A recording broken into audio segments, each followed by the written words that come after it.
isisigaw, Woo! Sama-samang isisigaw, Woo! Sama-samang isisigaw, Diyos ay buhay. Yan. So yun po yung ating chorus. Ano po? Tayo pong lahat ay aawit o kay saya at kay ganda.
Dalawa po kaming magkakapatid.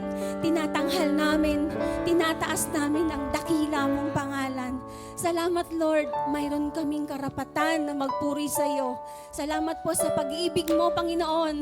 Minarapat mo ang bawat isa sa amin ay makatayo, makaharap sa iyo, masamba ka namin sa espiritu at katotohanan. Salamat po ng maraming Panginoon, ang bawat isa po sa amin sa pagdako sa iglesyang ito, Lord. May makanya-kanya po kaming dalahin sa buhay. Yung iba po ay nagtatagumpay sa kanila po mga pinagdaanan. Salamat po, Panginoon. Subalit ang iba po ay nananatili sa kanilang kalungkutan, sa kanilang kabiguan, sa sakit at mga suliranin na kanila pong hindi maintindihan kung bakit po nila nararanasan. O aming Diyos, hindi po nakukubli sa iyong paningin ang mga luha ng mga anak mo. Kaya Lord, ang mahalaga lamang ay lagi kaming lumapit sa iyo nang may kapakumbabaan, nang may wasak na puso, nang may basag na puso, at patuloy naming i-claim na ikaw ang Diyos na magpapalakas sa amin. Ikaw ang Diyos na lagi pong yayakap sa bawat isa po sa amin. Salamat po ng maraming Panginoon sa pamamagitan po ng awit na ito, Basag na Puso. Pagagalingin mo kami, Panginoon, at hahayaan mo po na ang kapangyarihan mo ang patuloy namin mararanasan sa aming buhay. Salamat po, Panginoon. Aawitan ka po namin sa pangalan ni Jesus.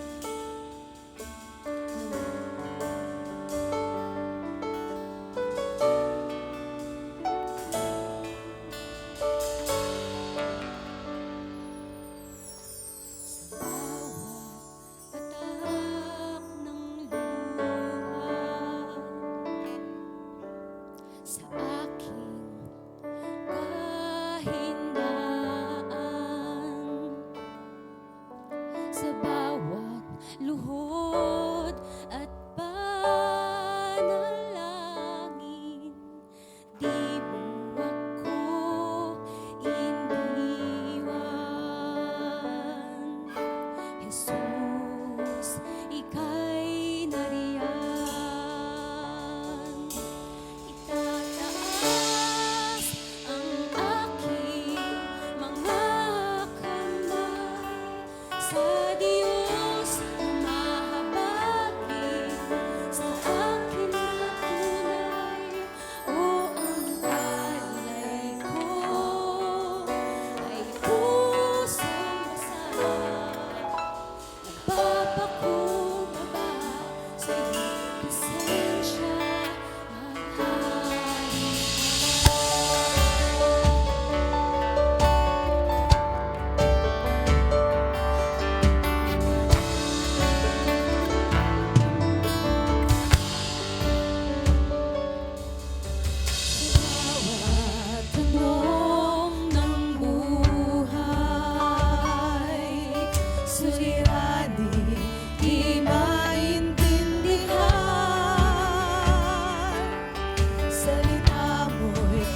Maghari ka, O Diyos, sa aming buhay.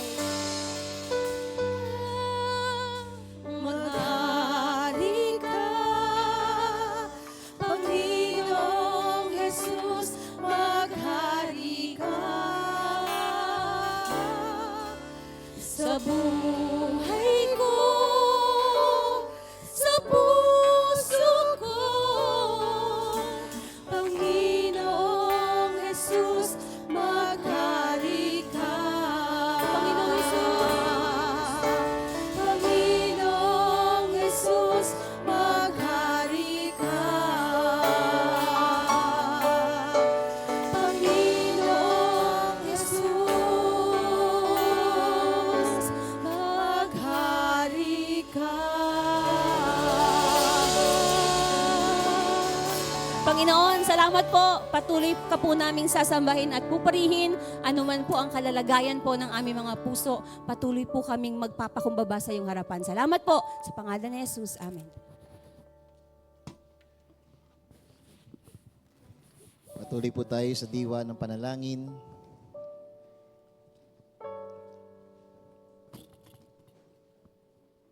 Amang Diyos na makapangyarihan sa lahat, marami pong salamat sa umagang ito. Salamat po, Diyos, Ikaw ay patuloy na naghahari. Pinaghaharian mo ang aming buhay, ang aming pamilya, ang lahat ng mga bagay sa buhay namin, O Diyos. Maging ang aming Panginoong Iglesia, maging Panginoon sa mga lugar kung saan kami naroroon, maging sa aming trabaho, o eskwelahan, Panginoon, sa bawat lugar o dako, Panginoon, naroon kami,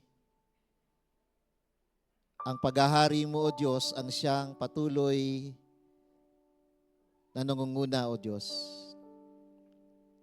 Your kingdom has come, O Lord, and you are calling everyone, Lord, to dwell in that kingdom. As umagang ito, Panginoon, minsan pa, aking dalangin, O Diyos, sa bawat aspeto ng aming mga buhay, ay paghaharian mo kami, Panginoon. Sa lahat ng bagay, Panginoon, na aming pong ginagawa, O Diyos, na hiwalay pa sa iyong kalooban, sa umagang ito, Diyos, idinadalangin ko na ang bawat isa sa amin, Panginoon, ay may mapagpakumbabang puso na paghariin ka, Panginoon. Hindi na ang aming kalooban, kundi ang kalooban mo, O Diyos, as siyang patuloy na maganap. Upang sa ganoon, Panginoon, sa iyong kaharian, ay patuloy ka namin, Panginoon, pinupuri at niluluwalhati. Patuloy ka namin pinapasalamatan, Panginoon, sa lahat ng bagay. At sa umagang ito, Panginoon, minsan pa, luwalhatiin mo po ang iyong pangalan, Panginoon, sa kalagitnaan ng iyong mga anak. Sa mga tao, Panginoon, na bahagi ng iyong kaharian sa umagang ito. Dalangin ko, Diyos, ang bawat pamilya na iyong pagpalain, Panginoon, sa lugar nito. Ang bawat pamilya ng miyembro, Panginoon, sa iglesyang ito, Diyos. At ang patuloy na nanalangin, Panginoon, sa kanilang mga kasambahay, sa kanilang mga mahal sa buhay, Panginoon.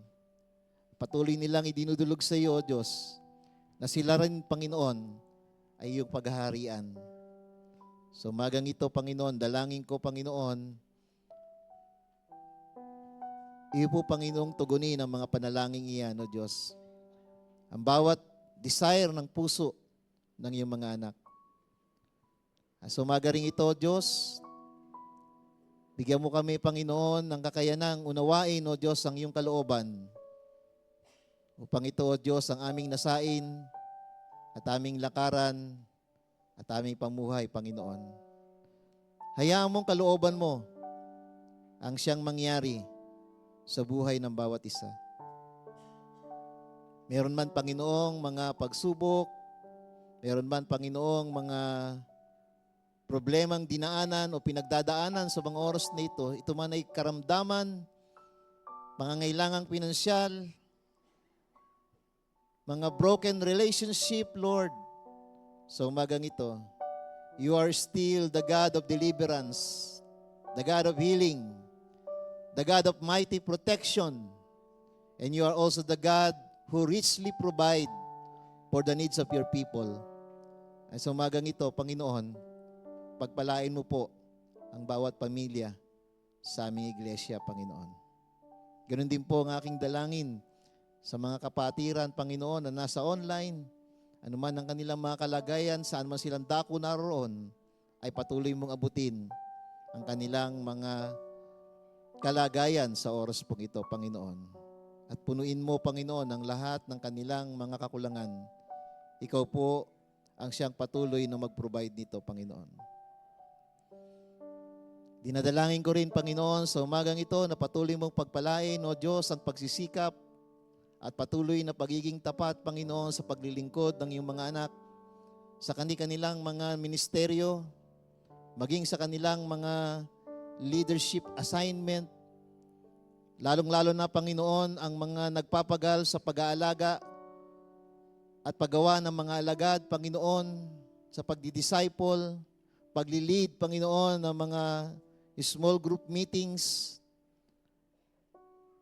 Ang dalangin ko, O Diyos, ang bawat effort ng iyong mga lingkod ay lakipan mo, Panginoon, ang tagumpay ng pagbabagong buhay at paglagong espiritual sa lahat, Panginoon, na kanilang isinasagawa. Ang bawat miyembro, Panginoon, sa iglesyang ito, dinadalangin ko, Panginoon, hindi lamang kami ay aktibo sa pagdalo, kung hindi aktibo sa patuloy na paggawa at pagnanais, Panginoong, maibahagi ang iyong salita sa loob at labas ng iglesyang ito. At dalangin ko, Panginoon, anuman ang aming gagawin, anuman ang aming Panginoong iisipin, at anuman, Panginoon, ang plano sa aming mga buhay, hayaan mo, O Diyos, ang iyong kalooban, mga salita, ang siyang mangunguna po dito. Even our own desire, Panginoon, i-lead mo kami, O Diyos, sa iyong kalooban. Kung may mga sakit at karamdaman sa umagang ito, Lord, ang aking mga kapatiran, maging ang hindi po nakadalo dahil sa kanilang karamdaman, sa kanilang katawan sa oras nito, nihiling ko, O Diyos, ang iyong paghipo sa kanila. At hayaan mo, O Diyos, ang kapangyarihan mo ay dumampi sa kanila, Panginoon, at bigyan mo sila ng kagalingan. At sa darating, Panginoon, na mga pagtitipon ay muli namin silang masasama. At ganoon din, Lord, ang aking dalangin, Panginoon, sa amin pong mga gawain sa loob at labas ng iglesyang ito, Panginoon, patuloy, O Diyos, maitanghal ang iyong pangalan at bigyan mo ng paglago ang lahat ng gawain mo, Panginoon, sa aming ministeryo. Abutin mo rin, Panginoon, ang aming pong mga misyon, ang aming pong mga manggagawa sa Mindoro, at ganoon din, Panginoon, sa Maralas. Asan mang dako, Panginoon, na ang UNIDA ay may mga misyon at mga misyonerong kumikilos upang ibahagi ang iyong salita. Panginoon, muli, sila, O Diyos, ay iyong lukuban ng iyong kapangyarihan, Panginoon. Refresh them, Lord God, with your anointing and the pressed word or manna, Panginoon, na siyang ibabahagi nila, O Diyos, sa kanilang mga miyembro. Hiniling ko, O Diyos, ang iyong pagpapala. At sa umagang ito, Panginoon, once again, refresh us with your word, Lord. Sa bawat salita na aming maririnig at pag-aaralan sa umagang ito, Panginoon, let your voice, O God, be heard in our spirit. Hayaan mo sa umagang ito, Panginoon, makapangyarihan kang kikilos sa bawat isa at itimo sa aming mga buhay ang bawat salita na nanggagaling po sa iyo at gamitin mo ang iyong lingkod na mga ngaral, Panginoon, na maging mouthpiece mo, Panginoon, na magsasabi ng mga katotohanan at magpapalakas ng aming pananampalataya at magpapasigla ng aming paglilingkod sa umagang ito. Lord, salamat po at sa buong maghapon na aming pong gawain, O Diyos, niling ko, Panginoon, na patuloy mo kaming samahan at pagpalain ang mga gawain sa buong maghapong ito, Panginoon. Ito ang aking panalangin at pagsamo sa iyo, O Diyos, Sa pangalan ng Panginoong Yesus, Amen.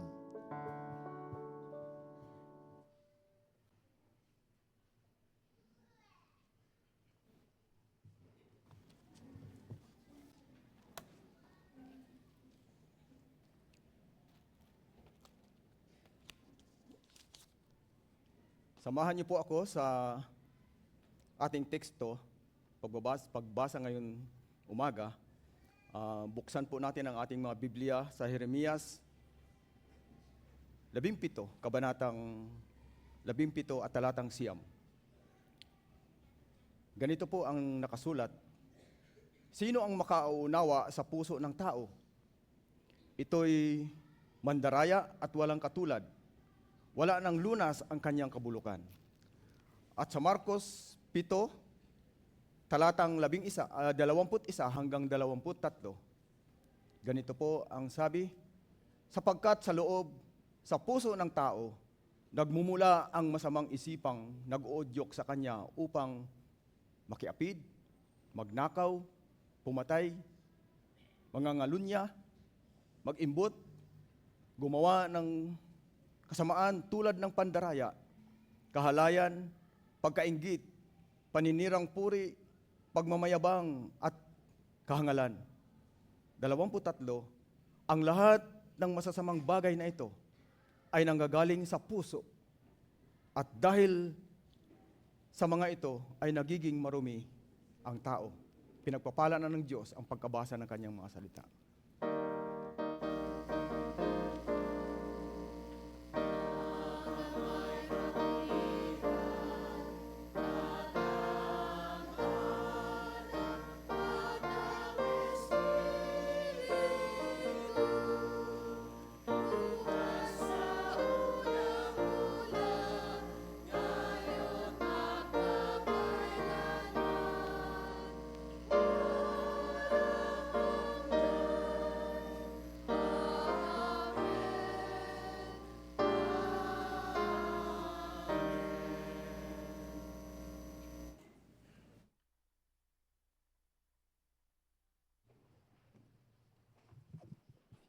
Makakarinig naman po tayo ng mensahe sa awit na ihahatid po ng ating UCCS Kids Choir.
Ayan, makakarinig naman po tayo ngayon ng mensahe mula po sa salita ng Diyos na ihahatid po ng ating kapatid Joji Escobar.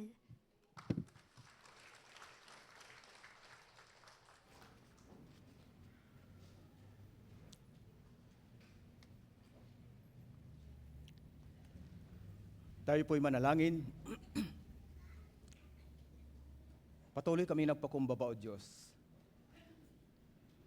At samahan sa pag-aaral ng iyong mga salita. Nawa, O Diyos, ang iyong mga salita ay patuloy po naming madama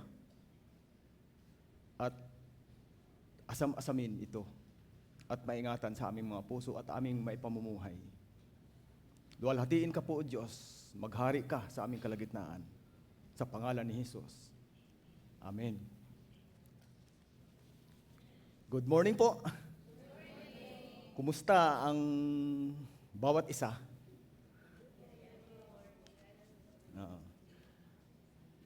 So ngayon po ang ating month of July, Revelation of God. Ayan. The doctrine of Scripture and Spirit. At ang ating topic, the danger of deception. Ang panganib ng panlilinlang.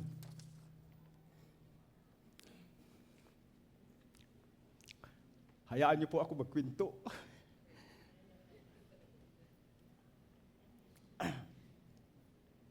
Way back 45 years,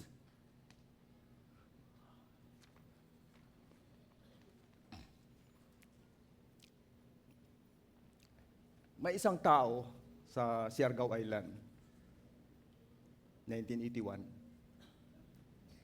na tuwing Miyerkules, mayroong pumupuntang pastor sa kanilang lugar. At sabi ng tatay, samahan mo si pastor. Punta kayo sa mga kapatiran. At itong tao na ito, galit na galit sa tatay. Tuwing Miyerkules, Linggo, every time na pupunta yung pastor doon sa baryo ng Siargao, galit na galit yung tao na ito doon sa tatay. Napag-isip-isip niya, lumayo. Nung time na yun, hindi alam nung tao na yung puso pala ang mayroong napakalaking suliranin. Sa madaling sabi, nagpunta ng Luzon yung tao. Pagdating sa Luzon, sabi ng tao, ayan, nawala na rin yung pastor na sinasamahan tuwing Miyerkules. Pagdating ng 6 to 5 years, nagkaroon ng trabaho itong tao. Doon sa pinagtatrabahoan ng tao, yung amo ng tao, sinisira nung kanyang driver yung amo ng tao. Naging Kristiyano. At sabi nung amo, doon sa tao, atin tayo ng pag-aaral ng salita ng Diyos.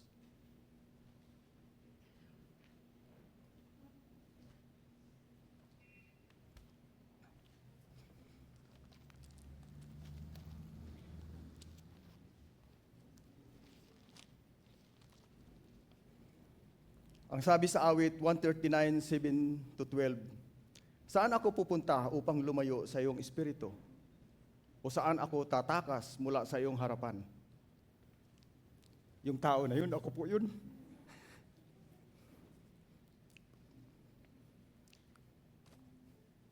Masama ang puso ko nung time na yun. Pero hindi pala nakakatakas. Saan ka nga ba magtakas sa Diyos? Kaya ba nating magtakas? Nalinlang ako. Nalinlang ng puso ko. Matindi yung pagkalinlang. Ang desipsyon ay nangangahulugang panlilinlang, pandaraya, pagsisinungaling. Ito ay tumutukoy sa sadyang pagtatago ng katotohanan o pagpapakita na hindi totoo para malaman ang iba, para makalamang sa iba o makaiwas sa parusa o makamit ang isang layunin. The human heart is unreliable apart from truth and transformation.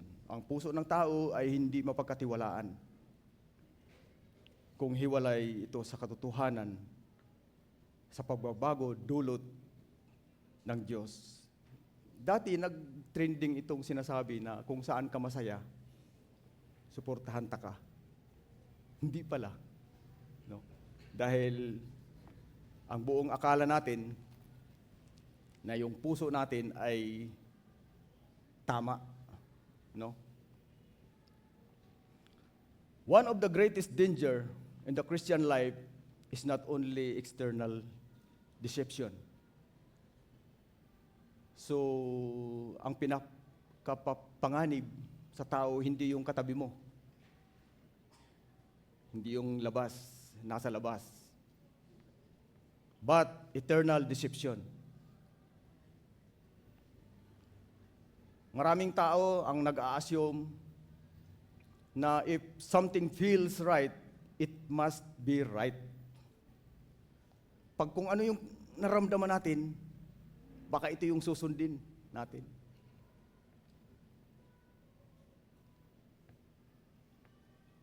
Pero ang salita ng Panginoon, the scripture warns us that the problem is deeper.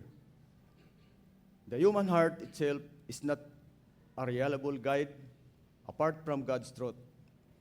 Sa ating talata, the heart is described as deceitful. Yung puso natin ay tunay na mapanlinlang sa lahat ng bagay. At sa Mark chapter 7 naman, Jesus teaches that sin does not primarily comes from external influences but from within the human. Nasa kaloob-looban pala ang matindi, kaya sinasabing mapanganib ang deception dahil tayo mismo sa kaloob-looban, yan na yung nag-uudyok. Pakitanong sa katabi mo kung ikaw ba'y nalinlang na? Or ikaw ay mapanlinlang? Dalawang bagay. No? This reveals a sobering truth.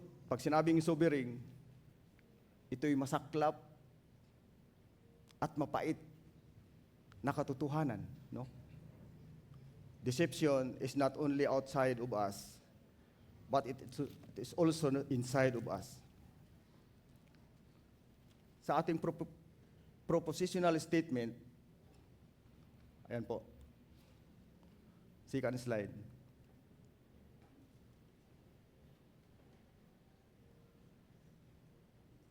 Kita po ba?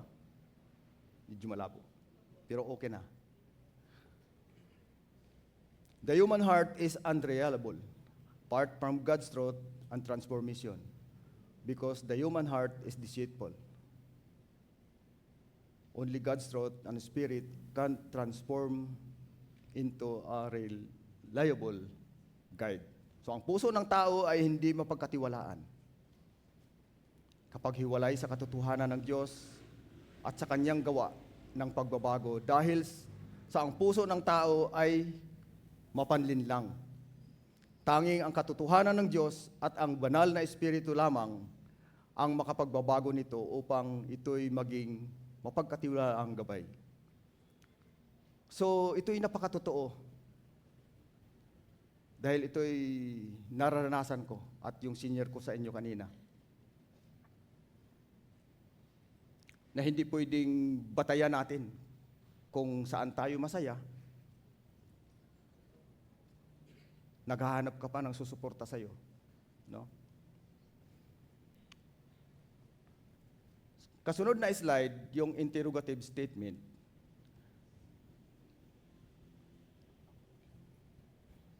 Yan. Bakit napakalubhang mapanganib ang panlilinlang sa puso ng tao? Ang panlilinlang ay isang malaking panganib dahil una, binubulag nito ang puso at isipan ng tao sa katotohanan ng Diyos.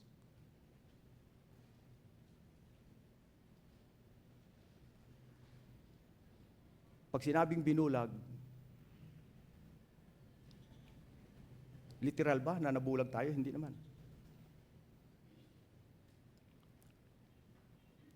Hindi mo makikita yung katotohanan.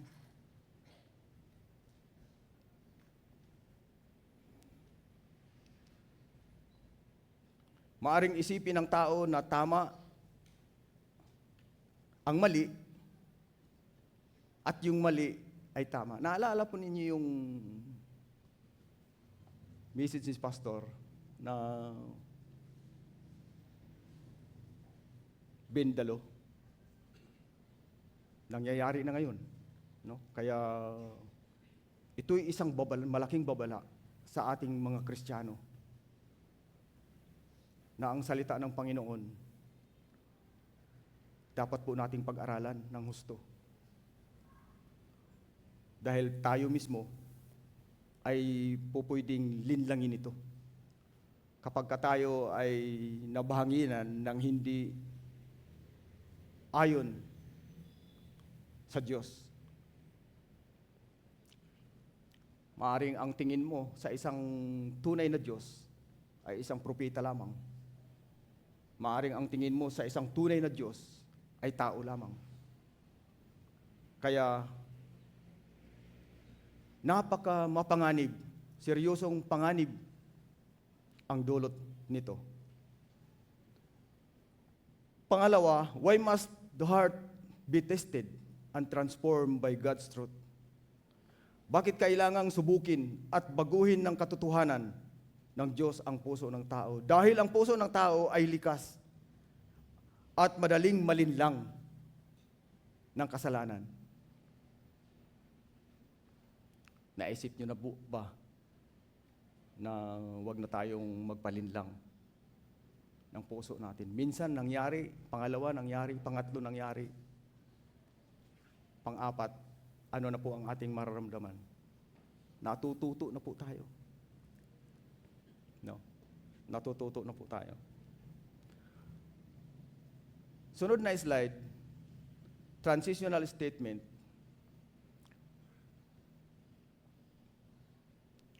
The scripture teaches that the heart is corrupted by sin. Nabahiran ang puso ng kasalanan. Produces evil desires and must be transformed by God truth. Tunay naman talaga na ang puso natin ay may bahid. No? Likas ng makasalanan. Kaya anong gagawin natin? I-inline po natin ang ating puso sa Panginoon. Itinuro ng banal na kasulatan na ang puso ng tao ay napinsala sa kasalanan, ng kasalanan. Nagbunga ng masamang pagnanasa at kailangang baguhin ng katotohanan ng Diyos. At inihayag ng kasulatan na ang katiwalian ng puso at inilalantad ng kasamaang nagmumula rito at itinuturo ang katotohanan ng Diyos bilang tanging lunas. Ngayon po sa ating talata, mayroon lang 3 puntos na patuloy kong ibabahagi sa inyo na ating pag-uusapan. Ako po ay hindi cardiologist, no? Pero ang ating pag-uusapan ngayon ay puso No? Una, yan, pulang-pula yung puso na yan. Sabi sa awiting kanina, pusong basag, no? Paano natin mapaghilom? The heart is deceitful by nature. Ang puso ng tao ay likas na mapanlinlang. Sa ating talata, sinabi doon, the heart is deceitful above all things and beyond. Mapanlinlang ang puso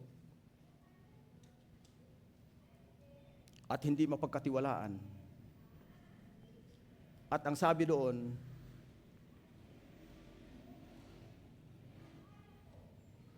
wala nang lunas.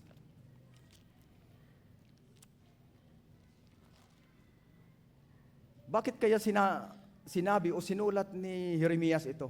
Ano bang background mayroon ang sulat na ito? Dito makikita natin na ang kalagayan ng bansang Huda nung time ni Propeta Jeremias. Una, ang Huda ay tumatalikod sa Diyos.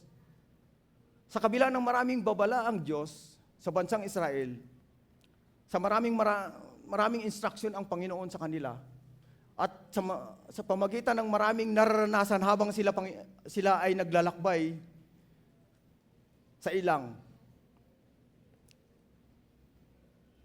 Habang sila ay naglalakbay, kung araw ay matindi ang mainit, aroon yung haliging ulap, no? Na natatakpan sila habang naglalakbay sila. Kung gabi naman, haliging apoy para matanglawan yung kanilang dinadaanan. Pero sa kabila noon, hindi nakikita yung biyaya ng Diyos noon, yung blessing. Ang sabi, ang Huda ay tumatalikod sa Diyos. Bagamat sila ay piniling bayan ng Diyos, sila ay sumasamba sila sa mga Diyos-Diyosan at sinuway ang kautusan ng Diyos. Dito nagmumula yung sinabi ni Propeta Jeremias na ang puso ng tao ay tunay na mapanlinlang. Pangalawa, ang bansang Israel ay nagtitiwala sila sa tao kaysa sa Diyos.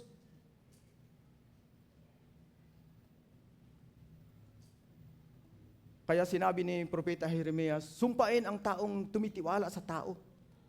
Mas umasa sila sa sariling karunungan at lakas at mga alyansang pampulitika, no? Sa atin ngayon, kapag mga kapastoran nga nagpipigil ng mag-comment sa issue ng ating bansa, no? Yung mga Kristiyano nagpipigil dahil ayaw na ma-involve, no? Yan, maganda. Pero yung iba talagang maggagawa lang ng ibang profile basta't magkaroon lang ng komento, no? Umaasa sila sa sariling karunungan, lakas at mga alyansang pampulitika kaysa sa Panginoon. Kaya sinabi niya ang puso ay magdaraya higit kaysa lahat ng bagay at lubhang tiwali. So yun po yung pinaka-background, Panginoon, doon sa talata nating pinag-aralan. The fallen human heart cannot be trusted upon from God's truth and grace, no? Dahil una, it is capable of self-deception. May kakayahan itong linlangin ang sarili. It can justify what God clearly condemns. At kaya nitong bigyang katwiran ang mga bagay na malinaw na ituturing ng Diyos na kasalanan. I-twist ang katotohanan dahil sa ang puso ay tunay na mapanlinlang. Letter B, sin corrupts the center of human desire and thinking. Sinisira ng kasalanan ang pinakasentro ng pagnanasa at pag-iisip ng tao. At ang panlilinlang ay hindi lamang nagmumula sa impluensya, katulad ng sinabi kanina, sa labas. Hindi yung katabi mo, hindi yung kapitbahay mo. Hindi pwedeng isisi mo sa iba. Ang sisihin mo yung sarili mo. Yung sariling puso natin.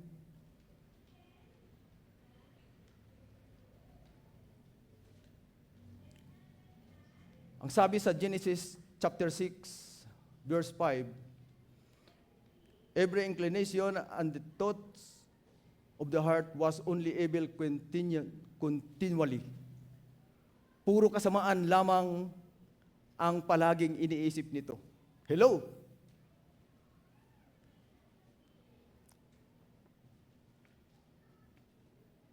Matindi kapag ang kalaban natin yung nasa puso, yung puso mismo natin.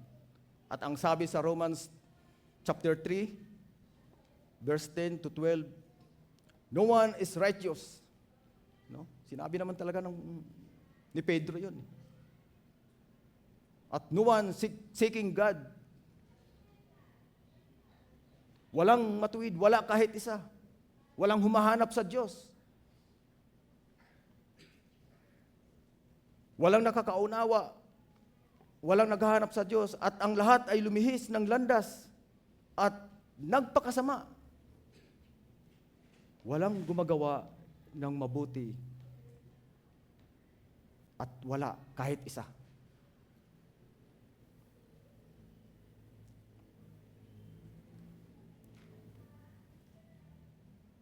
Kaya, ito po yung ating tandaan. The heart is not a reliable guide apart from God's truth. Ang puso ay hindi mapagkatiwalaang gabay kung hiwalay sa katotohanan ng Diyos. Pangalawa, nasa pangalawa na po tayo. Pulang-pula pa rin yung heart. The heart produces evil from within. Ang puso ang pinagmumulan ng kasamaan mula sa kalooban ng tao. Kagabi, doon sa mga kalalakihan namin, tinalakay namin itong text na ito.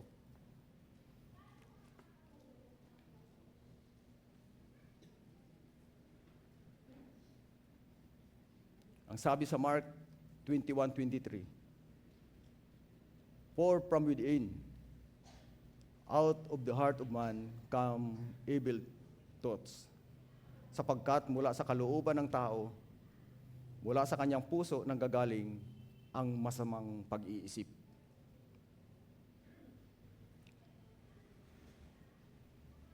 Dito sa talatang ito po'y na alam ko kung sino man dito yung nasa life journey. Natandaan niyo po ba itong talatang ito? Andan po yan sa book 1. Na tayong tao, nakatingin tayo sa panlabas. At napakadali nating mag-judge kung ano yung nakikita natin.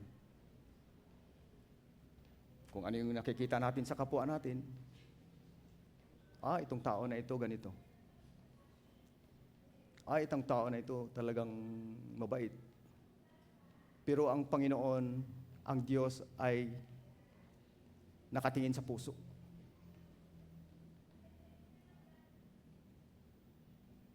Magkakaiba. No? Kaya nung pinili si Haring David at pinatawag, ang sabi nung nagpunta doon, Panginoon, ito na ba? Yung ibang kapatid ni David. Sabi ng Panginoon, hindi yan.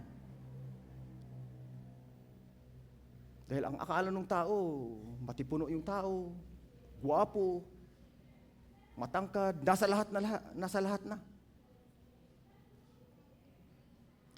Pag tiningnan sa panlabas, matipuno itong tao. Ang sabi ng Panginoon, hindi yan. Kaya nagtanong yung inutusan doon kung mayroon pa ba kayong ibang kapatid? Sabi ng ibang kapatid, ay mayroon, nandoon sa bundok. Naghahunting ng mga asno. Tinuturo si Haring David.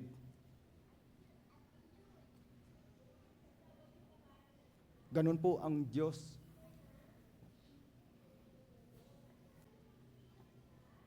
Sa puso nakatingin. Pero tayong tao, sa panlabas. Kaya anuman nakikita natin sa tao, mahalin na lang natin siya kung anuman siya. Yung tinuro ng Panginoon, dahil yung tao na yan ay kailangan din niya ng kaligtasan. Kailangan din kung ano mo yung ating naranasan na sa mga oras na ito na tayo ay panatag sa Panginoon. Kailangan din niya yung kapwa natin. Isang kaluluwa rin po yun. Huwag po nating husgahan kaagad. Ano po? So, ang pinagmumulan hindi yung nasa panlabas, kundi yung puso natin na dapat yung puso natin ay may ugnay sa Panginoon. The problem is not merely environment, but human nature. Ang problema ay hindi lamang sa kapaligiran, kundi ang likas ng puso ng tao, ng kalikasan ng tao. Letter B, nakalagay dyan, the heart exposes the true condition of person. Ang puso ang naghahayag ng tunay na kalalagayan ng tao. Kumusta po ang kalalagayan po ng ating mga heart ngayon? Okay na po ba? Tayo ba ay nasasaktan o tayo ba ay masayang masaya dahil tayo ay mayroon na tayong natapos, yung mga estudyante dyan, no? Ay, natapos na ako ng high school, masaya. Congratulations. Ay, na-promote ako sa trabaho. No? Purihin ang Panginoon.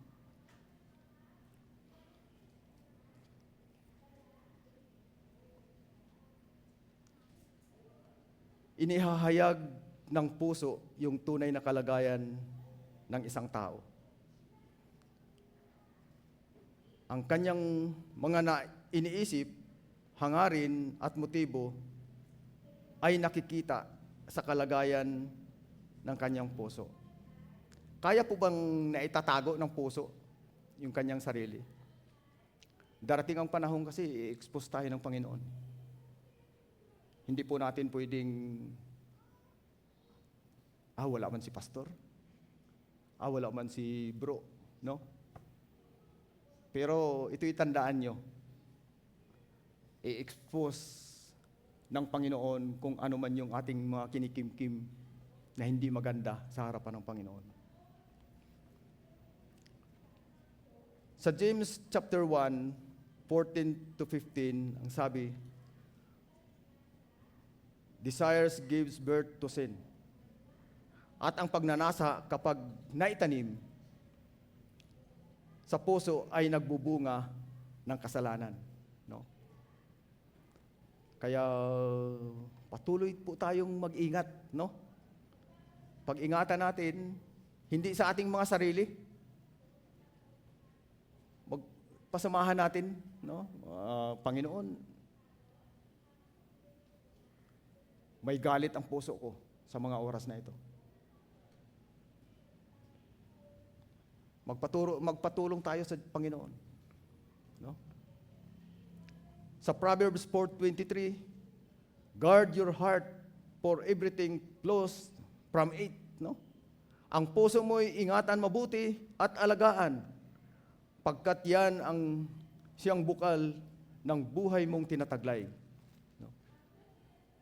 Karamihan ngayon, malaking porsyento na ang pagkawala ng mga tao, ang dahilan ay heart attack. No? Malaking porsyento sa bansa na hindi sa buong mundo, no? Ang kalaban ay ang puso mismo. Kapag ito ay napuno at napuno at napuno, no? Hindi na ilalabas.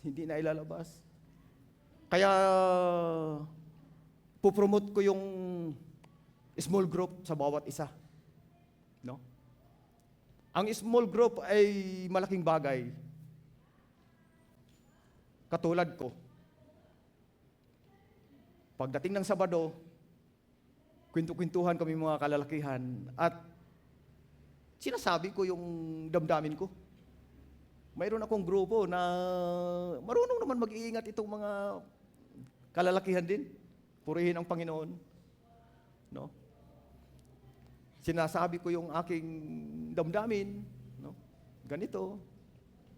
Kaya wag niyo nang subukang magtanong sa mga kalalakihan, ano ba kahinaan ni Brad Jody? Ay, sinabi ko na kanina na yung taong nag-alad Jonah, no? Kanina, ako po yun. Napakatagal ang proseso sa buhay ko. No?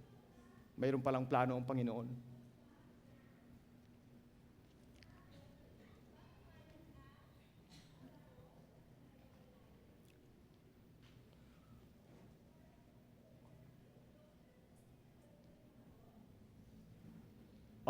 Outward behavior reveals on inward condition that only God can transform. Nasa take away po tayo, no? Ang panlabas na pang-uugali ay nagpapakita ng tunay na kalagayan ng puso ng kalooban ng ng tao. Ang Diyos lamang ang makapagbabago. Po, totoo naman na hindi po natin kaya sa sarili po natin. Aminin man natin sa hindi, yung sariling pagsisikap natin, hindi natin kaya. Pangatlo, the heart must be transformed by God's truth and spirit. Ang puso ay dapat mabago sa pamagitan ng katotohanan ng Diyos at ng banal na espiritu. Sinabi kanina, wala nang lunas, no? Pero mayroon. Ang Diyos mismo ang may lunas nito. Letter A, only God can truly renew the human heart. Kalagay dyan, number 1, self-effort cannot change the heart. Hindi kayang baguhin ang sariling pagsisikap, no? Ang puso. Transformation requires God intervention. Ang pagbabago ay, ang puso ay nangangailangan ng pagkilos ng Diyos. Hindi kayang baguhin ng tao ang kanyang sariling puso. Tanging ang Diyos lamang ang makapagbibigay ng bagong puso at bagong buhay. Pag sinabing God intervention, may naalaala po ba kayo sa Bible? No? Na nung siya ay nag-RDSR, doon po niya nakita si Saulo. Bago siya mag-RDSR, siya ay nakipagpulong doon sa mga punong bayan. Humingi ng authority sa kadahilanan na patayin, i-persecute yung mga taong naniniwala sa Panginoong Hesus. sumusunod sa Panginoong Hesus. Persecute, pagpapatayin, yun ang plano. Nagkaroon ng intervention ang Panginoon sa kanyang buhay. Dumaan ng RDSR. Sino po dito ang gustong mag-RDSR? Popromote po namin yung RDSR. No? Suportahan po natin dahil napakalaking bagay ito sa buhay natin. So, sa madaling sabi, na-encounter ni Saulo ang Panginoong Hesus. Ang sabi niya,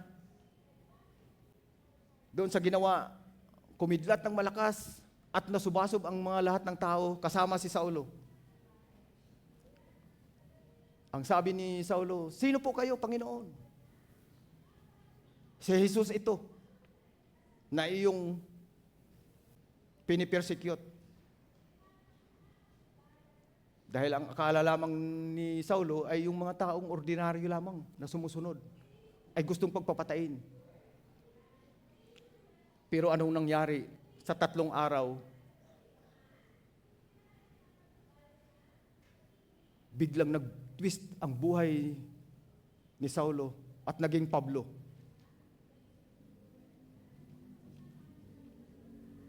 Ultimo yung si Ananias na alagad ng Panginoon, inutusan, tumanggi dahil sila mismo pinipersecute. Panginoon, alam ko ang puso ng tao na yun. Pinagpapatay ang iyong mga lingkod. So dahil sa pagkilos ng Diyos sa puso ni Saulo, nagbago ang kanyang buhay sa loob ng 3 araw. Ito'y madalas na po nating nababasa sa banal na kasulatan, pero hindi natin masyadong pinahahalagahan. No? Pahalagahan po natin at unawain ang salita ng Panginoon. Sa ating sarili, hindi po natin kaya. No? Letter B, God transformed the heart through His Word and Spirit.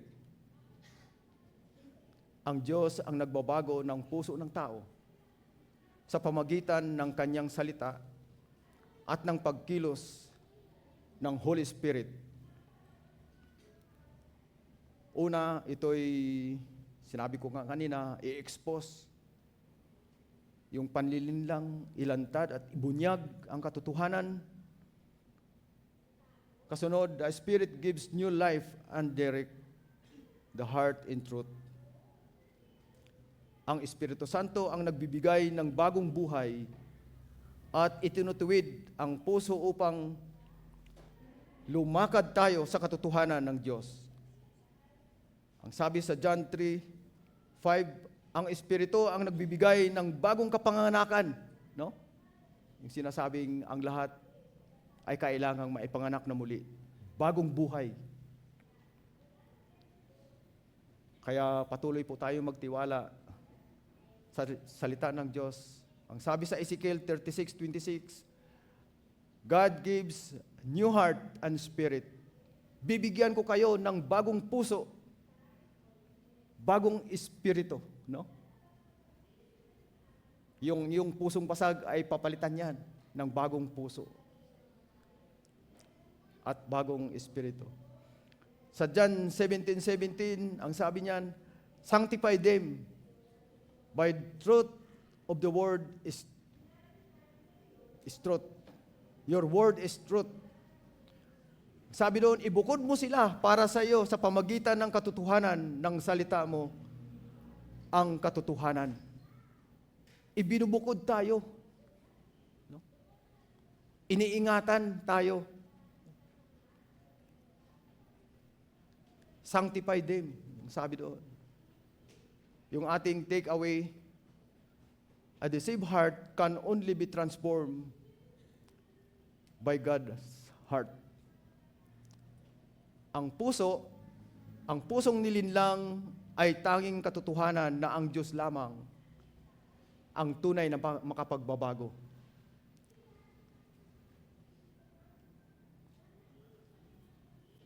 minsan nung time na ako ay tumanggap sa Panginoon, napag-isip-isip ko, na sabi ko,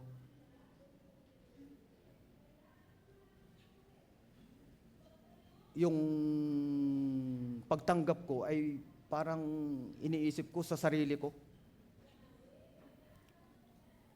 Gawa ko. Gawa nung kapwa ko na nagsisir sa akin yung pastor, matandang pastor sa Bulacan. Hindi pala. Doon pa lang nagsisimula ang pagkilos ng Diyos. Hindi gawa ng tao, kundi ito'y biyaya ng Diyos na nakakilos sa puso natin. No? Doon nagsisimula na ang ating puso ay mababago. No? Kaya yung pananaw na yon ay inalis ko na hindi pala sa pamagitan ng pastor naming sinasabi ko pa noon, magaling. No? Dahil nung ako ay umalis, although may tanim ng mga salita ng Panginoon, pero ako ay hindi pa lubusang tumanggap sa Panginoon. Nasa Bulacan na ako tumanggap sa Panginoon. Kaya patuloy kong binabasa at pinag-aralan ang salita ng Panginoon. Tunay na ang Panginoon talaga ang kumikilos sa bawat isa sa atin para tayo ay mabago. Mabago yung laman ng ating puso. No? Mabago yung nabago yung laman ng ating puso. Nag-iiba yan sa pag-iisip, yung pananaw mo sa buhay, pananaw natin sa buhay, nag-iba, lumalawak, no? Lumalawak. Ang dami mong pupwedeng gawin na para sa Panginoon. Yung unang tanggalin doon, yung mayroong kang galit na kinikimkim, yun ang kauna-unahang alisin. Yun ang naranasan ko, no? Sa buhay ko bilang isang mananampalataya. Dahil ang Diyos mismo ang kikilos sa bawat puso natin. So maaring sa mga oras na ito ay yung sinasabi ko na yung puso natin ay may kinikimkim. Ipagkatiwala po natin sa Panginoon. Amen po ba? Ipagkatiwala natin sa Panginoon. Sa ating sarili, ang gagawin natin dyan, tago lang tayo ng tago.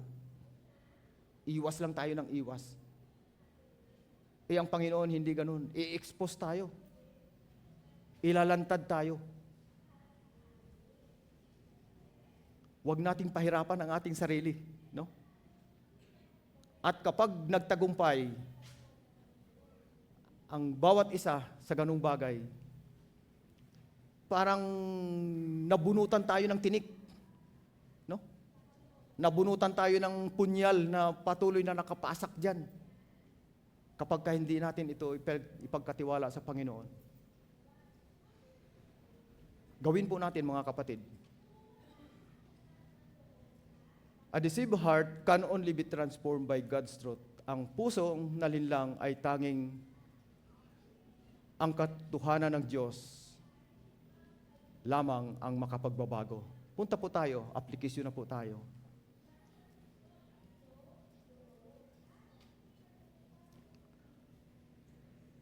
Ang mga mananampalataya ay hindi dapat magtiwala lamang sa kanilang damdamin. English po yung nakalagay dyan. No? Mga nais o sariling pag-iisip kung ito ay hiwalay sa katotohanan ng salita ng Diyos. Kailangan nating hayaan ang salita ng Diyos na ilantad ang panlilinlang sa ating puso at magpasakop tayo sa pagtutuwid nito.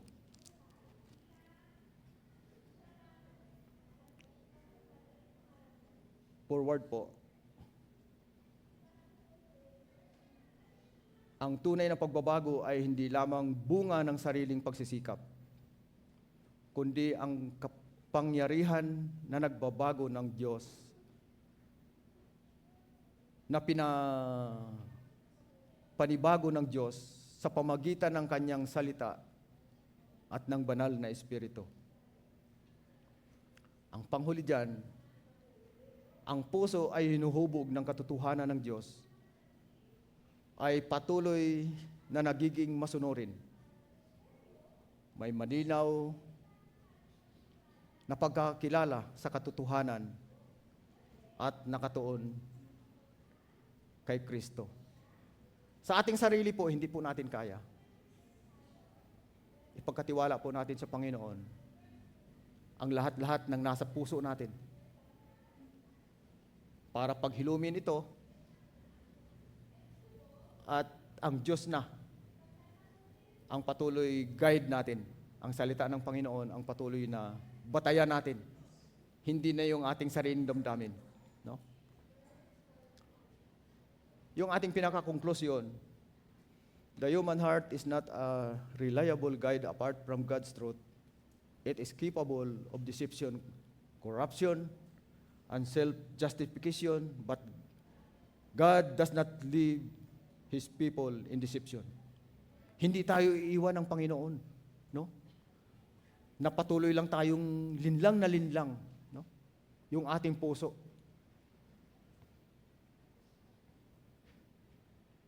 Magpasiyasa tayo sa Panginoon. Kung hanggang sa mga oras na ito, hanggang sa edad natin ngayon, ay linlang na linlang pa rin tayo, no? Ang nais ng Diyos, hindi tayo manatiling linlang na linlang. Ipagkatiwala po natin sa Panginoon. He exposes the heart through His Word and transforms it by His Spirit. To trust the sinful heart is to be led astray, but to submit God's truth is to be made new from the inside out. Ang salita ng Diyos ang naghahayag ng tunay na kalagayan ng puso. At ang Espiritu ng Diyos ang nagbabago nito at nagpapanibago nito sa pamagitan ng mga katotohanang iyon. No? Patuloy yan po tayo mag-aral at patuloy nating ipaugnay ang ating puso sa Diyos upang patuloy nating maranasan, matanggal yung matagal na tayong linlang na linlang, no? Ang Panginoon, mahal na mahal tayo ng Diyos, no? Bitiwan na natin yan, ipagkatiwala na natin sa ating Diyos na buhay. Maraming salamat po. Panginoon, purihin ka, luwalhatiin ang iyong dakilang pangalan. Tunay po, Panginoon, ang iyong pag-ibig sa bawat isa sa amin. Hindi mo kami hayaan na kami ay patuloy na dayain, Panginoon, ang aming mga pansariling kaisipan, pintig ng puso. Patuloy siya sa atin, Panginoon, ang aming mga puso. Nawa patuloy naming maiugnay, Panginoon, ito sa iyo para lahat ng aming mga desisyon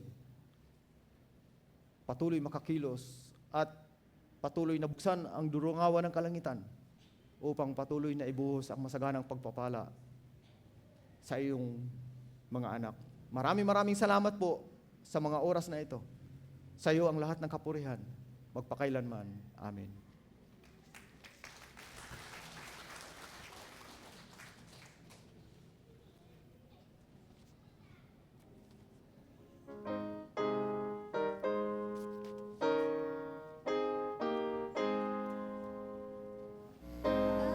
Pag-ibig ko, Jesus, ay nagdagon. Dalangin ko'y dinggin.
Magpagpalang umaga po sa ating lahat. Ang ating pong iglesia at ang buong konsilyo ay nagpapasalamat po sa bawat isa sa inyo sa inyong tapat na pagkakaloob sa ating iglesia, sa kanyang gawain at sa kanyang pagpapalawak ng pagawain. Marami pong salamat sa ating mga kapatid na patuloy na nagbibigay ng kanilang tithes and offering. Ganyan din po sa ating mga OFW na nagpapadala po ng kanilang tithes. Ganyan din po yung ating mga kapatiran sa ibayong dagat na doon na po sila nakatira. Salamat din po sa inyo sa patuloy na pagkakaloob sa lahat po ng fundraising campaign ng ating iglesia. Ang bumubuo po ng Finance Committee ay patuloy na dumadalangin at nanalangin para sa bawat isa po sa inyo na patuloy po kayong gabayan, ingatan, at patuloy na pagkalooban ng Panginoon ng katugunan sa lahat ng inyong pangangailangan.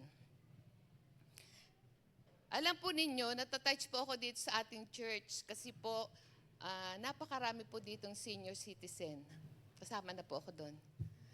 Pero ang mga senior citizen po, nakikita ko na patuloy na nagkakaloob para po sa ating Panginoon.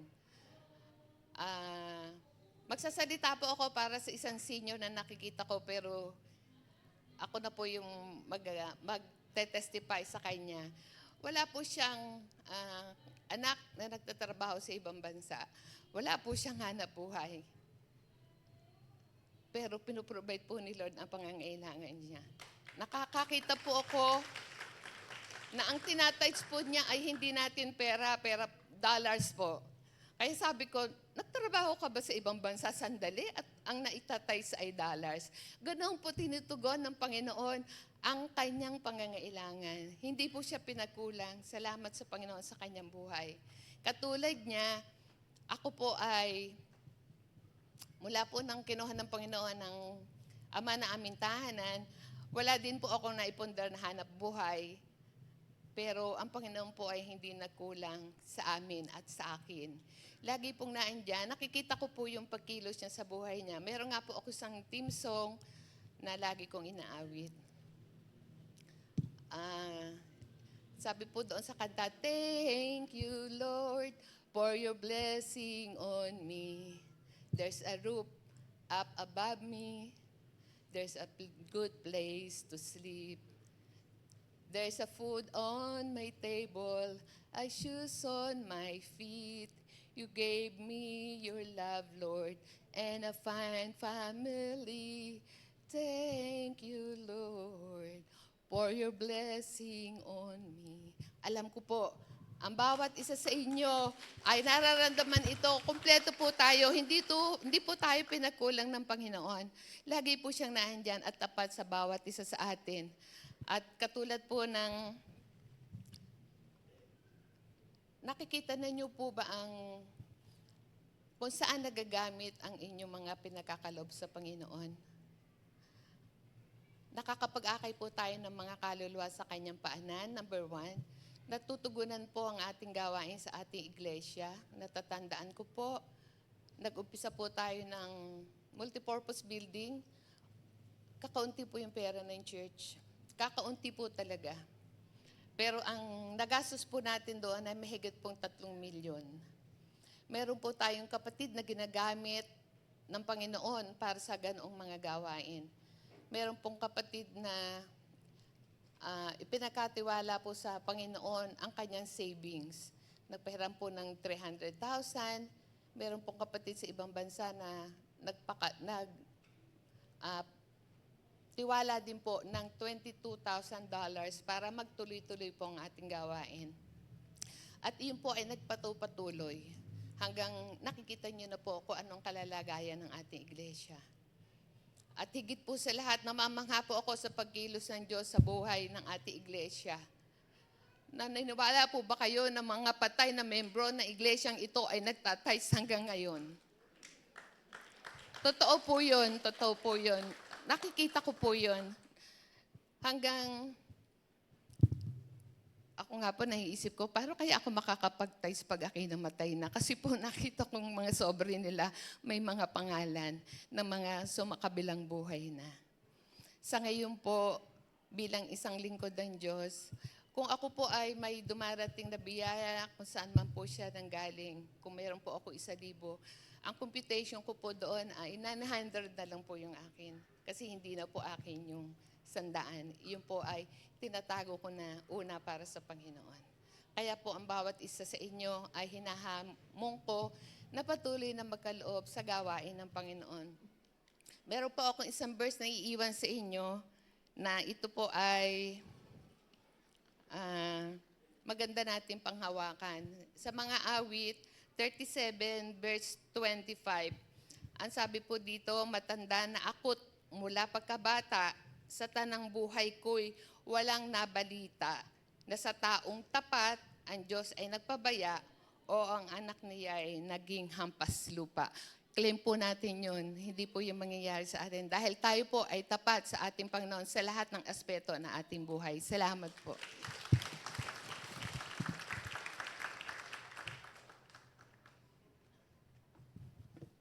Para po sa lahat ng nagdaos ng kaarawan, anibersaryo ng kasal, may nais na ipagpasalamat, maaari pong dumako sa harapan para po tumanggap ng basbas.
Bago po tayo dumako sa ating pong mga balita at pahayag, atin pong munang i-welcome ang atin pong kapatid na muli po nating nakasama, ang kapatid Mac Minaldo po from New Zealand. Yan po, welcome po at nawa po ay muli po namin kayong makasama po sa ating pagsamba. Para naman po sa mga balita at pahayag, isang maligayang araw po ng pagsamba sa lahat ng ating mga kapatid dito po sa loob ng iglesia at ang mga kasama po natin sa online. Narito po ang mga ilaw. Yan. Tayo po ay magsama-sama dito po sa darating na Miyerkules, July 29 para po sa ating midweek prayer meeting, 7 po ng gabi. Ang atin pong tagapagsalita ay ang ating kapatid Naomi Alcaraz at sa darating na August 1 naman po, ang lahat po ay naanyayahan na dumalo sa ating Dawn Watch sa ganap na 4:30 a.m. po dito sa ating iglesia. Para naman po sa ating mga kabataan, ngayong araw na po gaganapin ang ating kauna-unahang youth jam, kaya naman po ang inaasahan ng bawat isa na manatili po pagkatapos ng ating pagsamba at magtungo po sa ating multipurpose hall. Iniimbitahan po ang lahat ng ating church leaders, council members, life journey coaches, small group leaders, at lahat ng bumubuo ng ating worship ministry. Kayo po ay inaasahan na dumalo mamayang 2 p.m.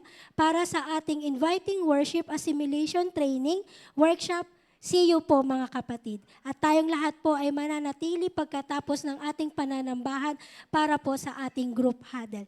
Maraming salamat po at patuloy po tayong pagpalain ng Diyos. Nahiyan po tumayo ang lahat para po sa loksin.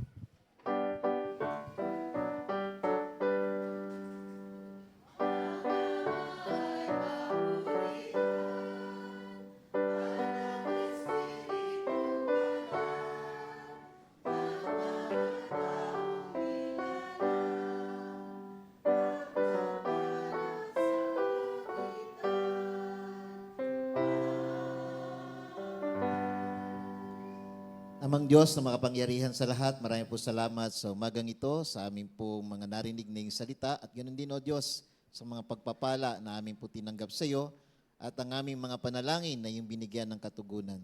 Pasamantala naming pag-iwahiwalay, O Diyos, hayaan mo po, Ama, ang iyong pagkilos sa bawat isa, tataglayin ng biyaya at pagpapala mo, Panginoon, hanggang kami makauwi at sa buong isang linggo, ay aming kang mapapurihan at ang iyong tagumpay ay aming tataglayin sa bawat araw, Ama, sa pangalan ng Panginoong Yesus. Mga kapatid, ang pag-ibig ng ating Ama at ang biyaya ng ating Panginoong Jesucristo at ang pakikipisan ng banal na Espiritu ay sumainyo nawa ngayon magpakailan paman. Amen.